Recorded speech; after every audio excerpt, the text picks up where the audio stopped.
Hi, this is Polybanteaches and I am Sagorika Banerjee. Once again, I am back with another exciting video of English language. Today, I will be teaching you auxiliaries and modal verbs. This is the part 2 of the video.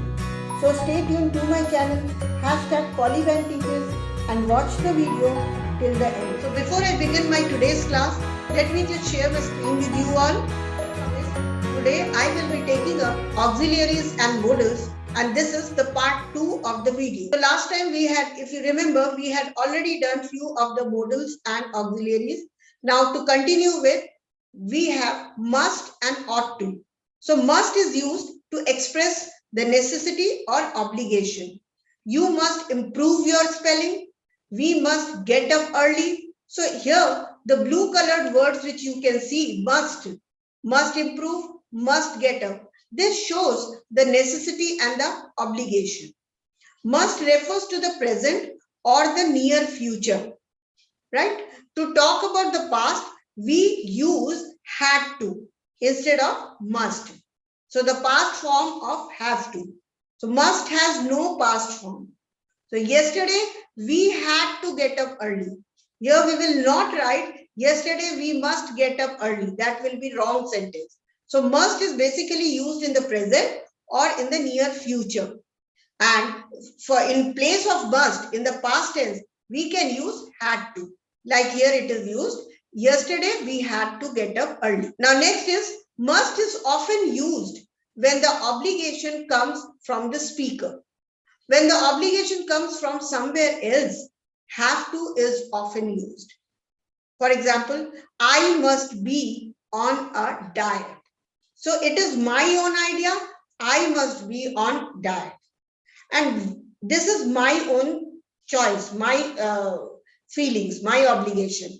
But when it is coming from somebody else's side, like I have to be on a diet, this means the doctor has told me to be on diet.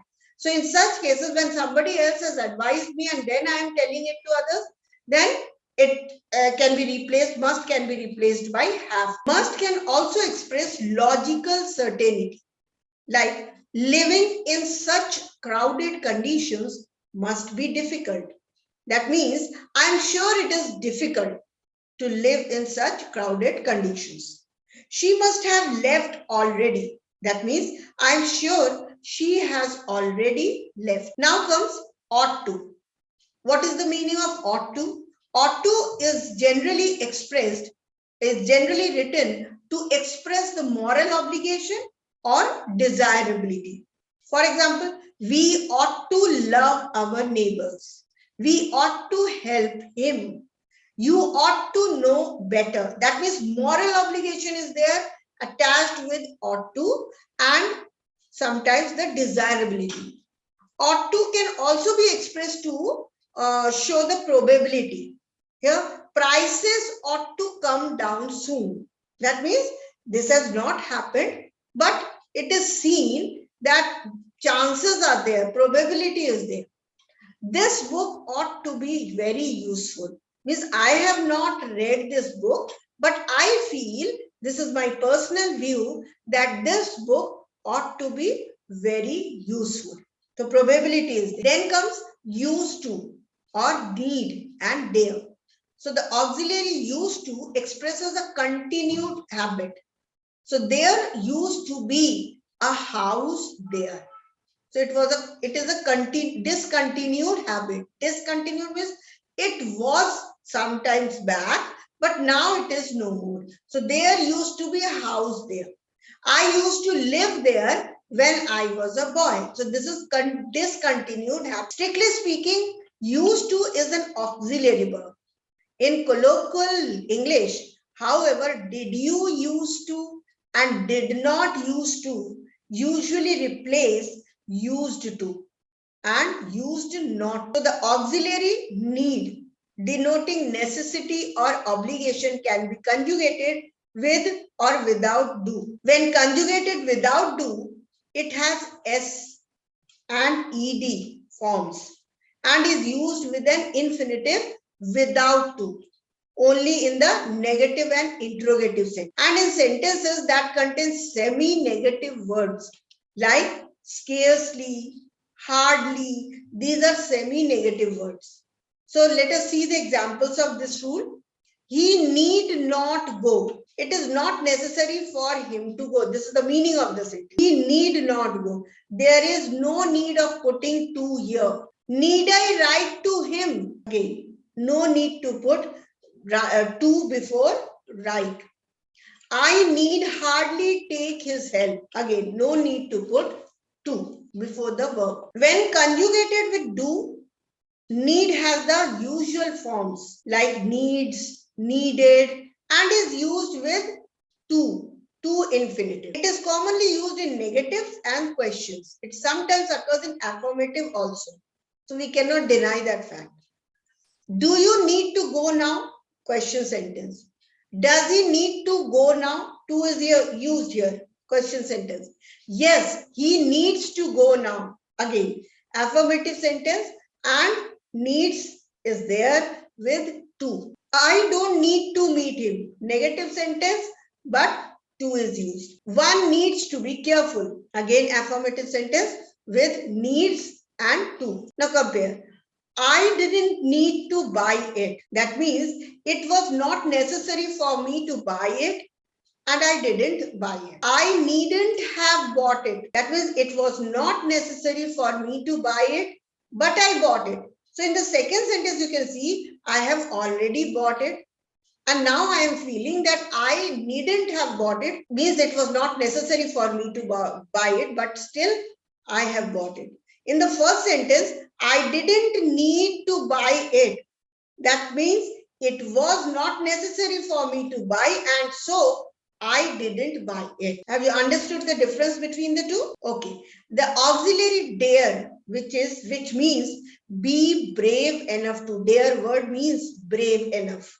So the auxiliary dare, as distinct from the ordinary verb dare, challenge, does not take S. So when it is used as an auxiliary verb, it does not take S. The third person singular present tense. So let us see. It is generally used in negative and interrogative sentences. So when conjugated without do, it is followed by an infinitive without to. When conjugated with do, it takes an infinitive with or without to after it. Depends. So he dared not take such a step. This is conjugated without. How dare you contradict me? Again, without do. He dared not do it. He doesn't dare speak to me. This is conjugated with do. Now let us do this exercise. Choose the correct alternative. You have 3 words. Options are there. You have to choose the correct word. So let us do that. Shall, will, or would I assist you? I think it should be shall I assist you? Shall, should, would you please help me with this? Would you please help me with this? You ought, should, must to pay your debts. You ought to pay your debts. He said he can, might, should use his telephone at any time. He said he might use his telephone at any time. If you shall, should, would see him, give him my regards. If you would see him, if you should see him, give him my regards. Now let us do question number 4. He said he can, might, should use his telephone at any time. He said he might use his telephone at any time. If you shall, should, would see him, give him my regards. If you should see him, give him my regards. He need, dare, would not ask for a rise for fear of losing his job. He dare not ask for a rise for fear of losing his job. You couldn't wait, didn't need to wait, needn't have waited for me. I could have found the way all right. You couldn't wait for me. I could have. You didn't need to wait for me. You needn't have waited for me. I could have found the way all right. You needn't have waited for me. I was afraid that if I asked him again, he might refuse. I was afraid that if I asked him again, he might refuse. She will dare sit outside her garden gate for hours at a time looking at the passing traffic. She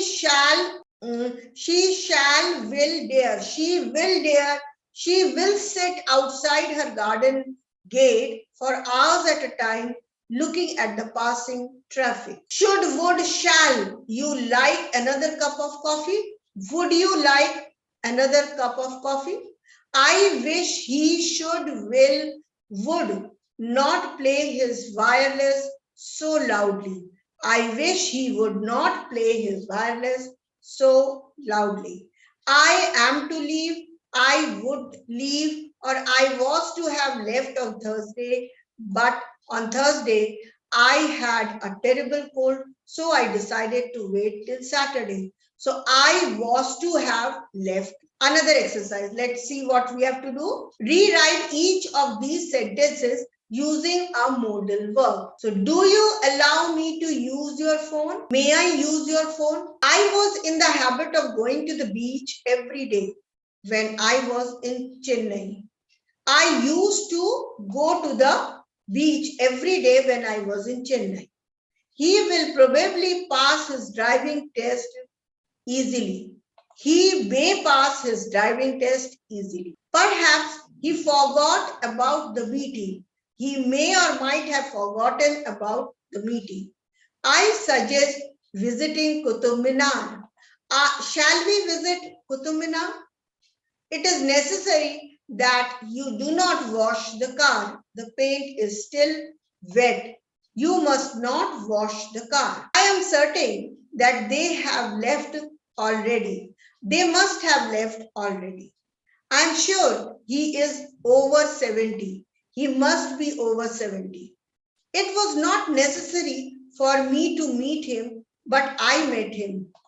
I didn't have met him, but I met him. Thank you for watching this video. That's all for today. Please like, share and subscribe my channel.